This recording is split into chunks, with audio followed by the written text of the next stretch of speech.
साईबाबांच्या मूळ चर्मपादुका दर्शनासाठी उपलब्ध होणार आहेत। साई भक्तांसाठी अतिशय महत्त्वाची आणि मोठी बातमी आहे। पहिल्या टप्प्यात महाराष्ट्रासह 8 शहरांमध्ये दर्शन सोहळा असेल।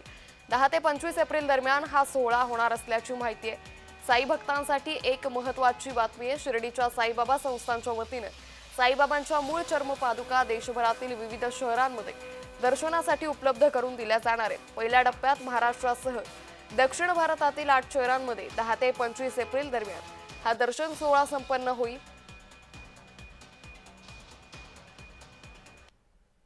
श्री साईबाबांच्या दर्शनासाठी लाखो साई भक्त या ठिकाणी येत असतात, परंतु जे साई भक्त या ठिकाणी दर्शनासाठी येऊ शकत नाही अशा साई भक्तांची मागणी होती।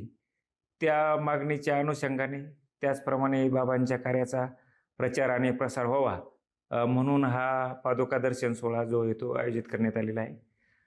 10 एप्रिल ते 25 एप्रिल या कालावधीमध्ये महाराष्ट्र, कर्नाटक आणि तामिळनाडू या 3 राज्यामधील 8 ठिकाणी जो आहे हा सोहळा जो आहे तो आयोजित केलेला आहे।